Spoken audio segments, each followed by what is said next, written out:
தெய்வத்தின் குரல் 3ஆம் பாகம். மங்களாரத்தி. சீதாராமருக்கும் பக்கபலம். முதற் பகுதி. பலமில்லாதவருக்கு பலம் ஸ்ரீ ராமச்சந்திரமூர்த்தி தான். நிர்பல் கே பல் ராம். ஆபத்து வந்து சாய்கிற சமயத்தில் யார் வந்து தாங்கிக் கொண்டு பலம் தர முடியும்? ராமன் தான்.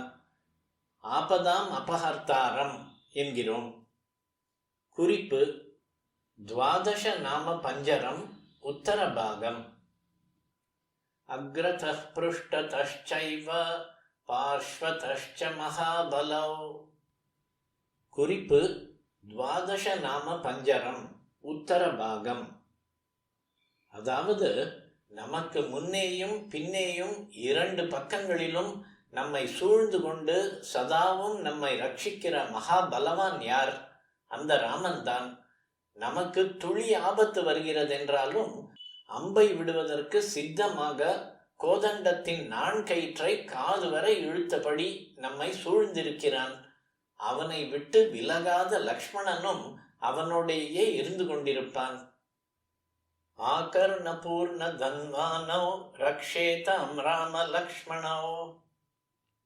குறிப்பு: द्वादश நாம பஞ்சரம் உத்தர பாகம்.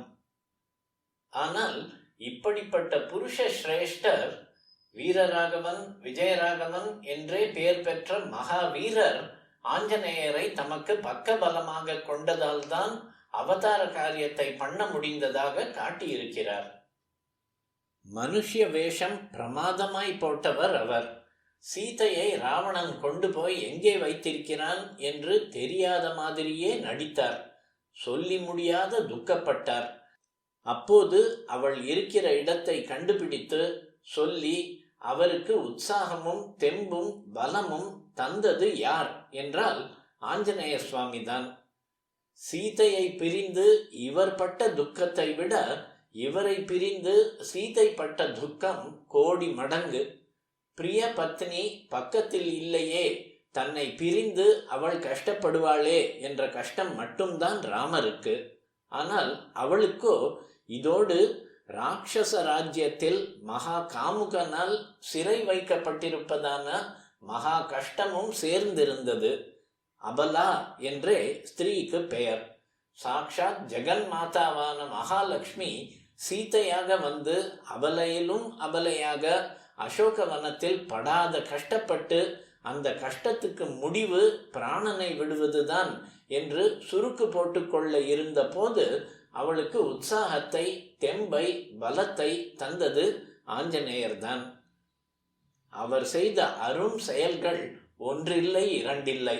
ஆனால் இதற்கெல்லாம் சிகரமாக எதை சொல்லலாம் என்றால், இந்த லோகம் முழுவதற்கும் ஸ்ரீயை கொடுத்து சௌபாகியத்தை கொடுத்து அனுகிரகிக்கும் தாயார் மனம் குலைந்து மட்கி கிடந்த போது ஆஞ்சநேய சுவாமி காய்ந்த பயிருக்கு மழையாக போய் அவளுக்கு உயிரும் உற்சாகமும் தந்தாரே, அதுதான் ஜானகி சோக நாசனம் என்று இதைத்தான் சிறப்பித்து சொல்கிறோம்.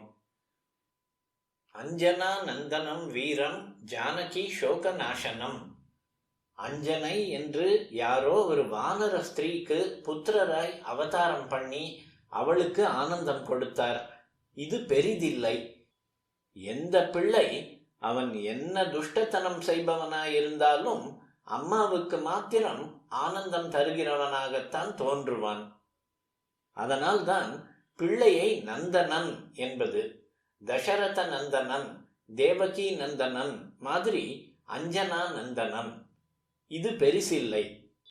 அந்த அம்மாவுக்கு மாத்திரம் இல்லாமல் லோக ஜனனிக்கு, லோகமுள்ளளவும் வரப்போகிற அத்தனை அம்மாக்களுக்கும் ஐடியலாக இருக்கும் சீதம்மாவுக்கு மகத்தான சோகம் ஏற்பட்ட போது அதை போக்கினாரே, அதற்குத்தான் நாம் அவருக்கு நமஸ்காரம் பண்ணிக்கொண்டே இருக்கணும்.